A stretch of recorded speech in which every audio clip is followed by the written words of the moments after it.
Hola, ¿qué tal? Mi nombre es Alejandro García Jiménez, alumno de la licenciatura en Pedagogía. El día de hoy hablaré sobre el tema de la dislexia. Es un tema bastante común dentro del ámbito educativo. Dice que es una discapacidad de aprendizaje que tiene una persona en el cual se le dificulta el proceso de la información, palabras o números. La palabra dislexia proviene de dos palabras griegas, dis, que significa anormal o impedido, y lexis, que significa idioma o palabras. ¿Cuáles son las causas de la dislexia? Por lo general, muchas personas lo confundimos como una enfermedad, pero por lo contrario, es una afección que se adquiere cuando nace o de manera hereditaria. La gente con dislexia no es una persona tonta o perezosa, por lo contrario, es una persona que se desarrolla de manera normal durante todo su proceso de aprendizaje. Tiene una inteligencia media o superior, y el único detalle es de que tiene problemas para procesar la información, ya sea números o palabras. ¿Cómo se trata la dislexia? Como mencionamos anteriormente, la dislexia tiene diferentes maneras de detectarlo. Se va uno más en la escritura y en la lectura, pero existen otros factores que pueden presentar los niños cuando tienen esta discapacidad, si lo podemos llamar así. La primera podría ser la velocidad del procesamiento de información, que se le dificulta más entender un tema o una palabra. La segunda son las habilidades motrices, la percepción visual, la auditiva, la memoria a corto plazo, la organización, la secuencia o el lenguaje hablado.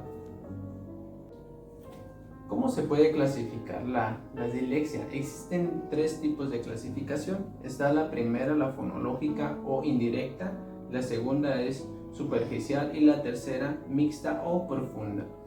Podemos explicar que la primera se trata de un mal funcionamiento de la ruta fonológica, es decir, que el niño confunde las palabras.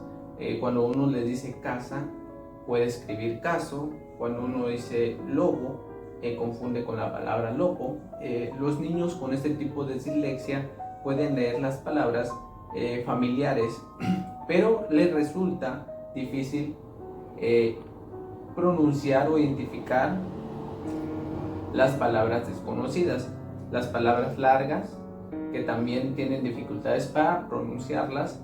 O superficial significa que los niños tienen la tendencia de confundir las palabras homófonas, es decir, habría con habría. No identifican cuál es la estructura gramatical de estas palabras. Tienen una diferencia en el acervo de la lectura, por lo tanto, se tiene que trabajar esa parte como para atacar esa problemática de ellos. Se identifica una persona con dislexia. Por lo general, cuando estamos en una etapa de aprendizaje preescolar o de la primaria, muchos maestros o los padres de familia no identifican esas problemáticas, sino que piensan que es una manera de comportarse normal de acuerdo a su edad.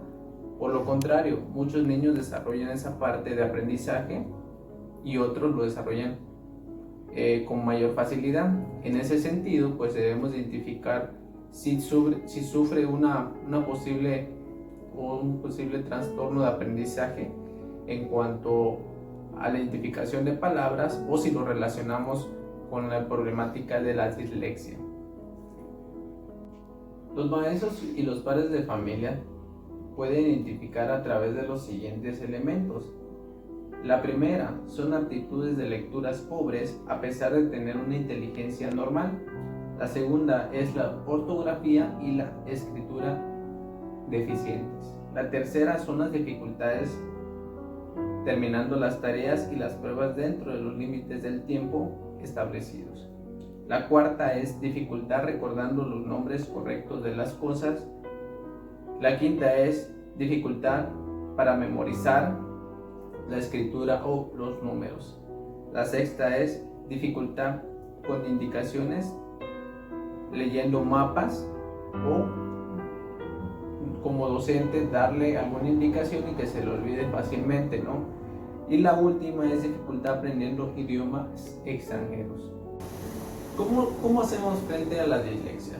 Algunas de las estrategias que podemos utilizar como docentes o como padres de familias para este tipo de dificultad de aprendizaje son las siguientes: trabajar con la correspondencia entre grafema y fonema, mediante ejercicios que permitan al niño fijar un conocimiento del nombre de cada letra y el sonido con el que le representa. La segunda es practicar la velocidad de la lectura a través de ejercicios para la rápida identificación de palabras o la representación gráficas de letras. Trabajo de conciencia fonológica, juegos como busca palabras que empiecen, acaben o contengan determinada letra ayudarán al niño a ejercitar la relación entre sonidos y grafías. La siguiente es practicar la ortografía, la redacción y la entonación, con el objetivo de mejorar el ritmo. La lectura ofrece pautas para estructura de un texto escrito o poner énfasis. Es decir, la lectura de cuentos, como los que vemos acá, nos ayudan mucho para que el niño desde pequeño podamos inducirlo a la comprensión lectora y que ese problema se les haga menos complicado de acuerdo al crecimiento. Y la última es desarrollar técnicas de estudio que refuercen la lectura y la escritura, es decir, mediante esquemas, subrayados, lecturas, grafías y sonidos podemos mejorar esa parte para que el niño pueda entender un poco las palabras y no se les dificulte, o el proceso de aceptación de la información sea un poco más rápido y en ese caso no tenga dificultades para el procesamiento de información. Es necesario que como docentes, padres de familias, induzcamos al niño a la lectura, practiquemos en casa, dejar como docentes ejercicios extracurriculares para reforzar esta parte del niño de la lectura.